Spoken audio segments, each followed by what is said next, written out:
What happens when a mother's love goes up against a daughter's prison?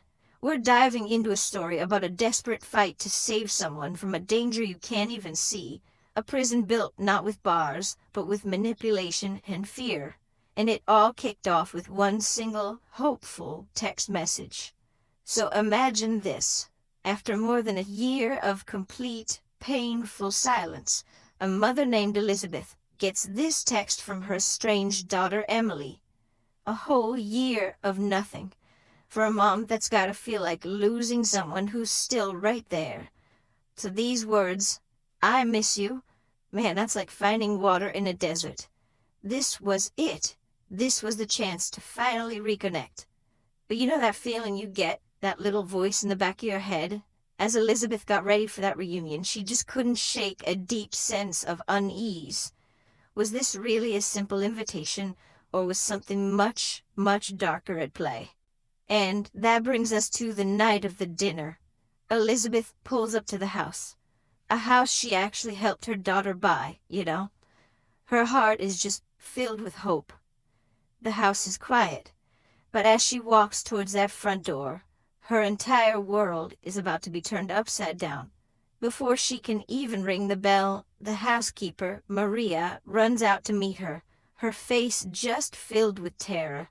She whispers, "Miss Elizabeth, don't go in there. It's not safe. Please leave as fast as you can." Elizabeth is just frozen, confused and terrified. She retreats to her car, but no way is she leaving. She has to understand what is happening inside that house. From the darkness of her car, she watches as the dining room lights up. And her heart just drops. This isn't a mother-daughter dinner. It's a cold, calculated business meeting. There are two strangers in suits. Emily's husband, Julian, is directing the whole thing. And her own daughter, she looks like a stranger, signing documents with this serious, unfamiliar look on her face. Maria appears at the window, catches Elizabeth's eye, and gives a tiny shake of her head. The message was crystal clear. "Get out of here." Elizabeth drove away, her mind just racing. That whole illusion of a happy reunion was completely shattered. The next day, she met with Maria, the housekeeper, and this is where she starts to unmask the predator behind it all. The problem wasn't some rift between a mother and daughter. The problem was Julian. Maria revealed a horrifying reality. Julian had systematically, piece by piece, isolated Emily from everyone she knew. He dictated what she ate, telling her she was fat when, in reality, she was becoming dangerously thin. He controlled every single aspect of her life. Now, there's a clinical term for what Julian was doing. It's called coercive control. And you have to understand, this isn't about a single act of anger. It's a deliberate, strategic campaign to totally dominate another person, to basically erase their autonomy completely. So how does someone do this? Well, here are the classic tactics. He cut her off from her support system, took control of all their money. He was constantly monitoring her phone calls, her texts. He chipped away at her self-worth with verbal abuse. And one of his most powerful weapons, gaslighting. He twisted reality until Emily just didn't know what was true anymore. He convinced her that her own mother, the woman who had helped them buy their home, was this controlling person trying to sabotage their marriage. He literally turned her mother's love into a weapon against her. And that dinner invitation, it wasn't just a sham. It was an elaborate trap. Maria had overheard Julian's terrifying plan. They were going to forge Elizabeth's signature on those documents to steal all of her assets. And it gets worse. Maria heard him talking about staging an accident, making it look like Elizabeth drank some wine, slipped and fell, leaving everything to Emily, and by extension, to him. Realizing that her own life and her daughter's freedom were on the line, Elizabeth knew she couldn't just go to the police. Julian had connections. He was too slick. She had to fight back, but she had to be smart about it. So Elizabeth goes into hiding at a relative's house, somewhere safe where she can think and plan. She immediately contacts her lawyer, Benjamin, and shares all the horrifying evidence Maria had gathered. We're talking secret recordings and photos of those forged documents. But just as they started building a case, the situation escalated dramatically. Maria sends an urgent message. Julian was planning to take Emily out of the country, and if he succeeded, Elizabeth knew she might never see her daughter again. There was no more time to wait for the legal system. They had to act, and they had to act now. With time running out, they came up with this high-stakes extraction plan. They put together a team. Benjamin the lawyer, a psychologist named Sarah who specialized in this kind of abuse, and an ex-cop named Marcus. The plan was simple, but incredibly dangerous. Wait for Julian to be out of town, get into the house, and create a crack in his psychological armor long enough for Emily to see the truth.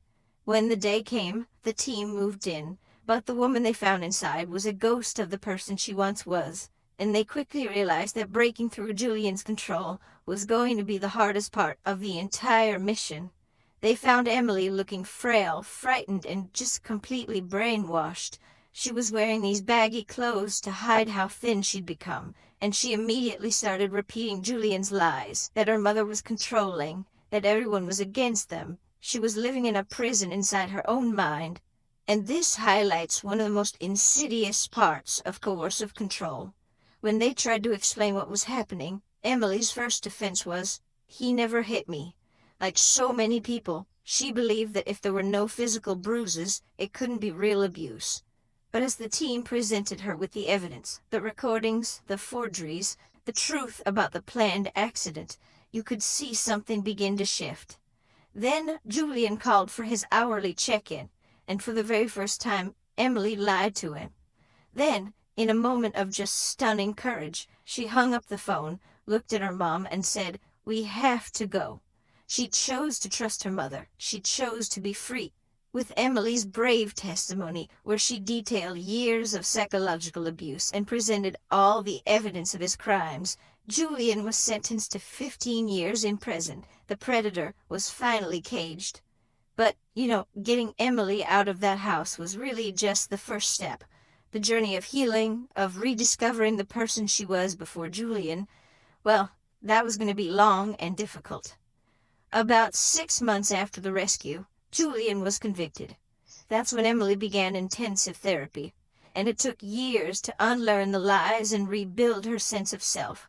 But 5 years on, she has not only healed, she has transformed her pain into purpose. She now works to help other survivors escape the exact same kind of prison. And this is the powerful lesson Emily took from her ordeal. It's really the core takeaway from this entire story. True love, true partnership, it's about growth and freedom, not possession and control. It's supposed to build you up, not break you down. And so we end with this question for you. Could you spot the signs of this kind of abuse in someone you love? The signs of coercive control are often subtle. A slow isolation, a change in personality, a constant fear of upsetting a partner. This story is a powerful reminder to look closer, to ask the hard questions, and to trust that a mother's love or a friend's concern can be the key that finally unlocks the door.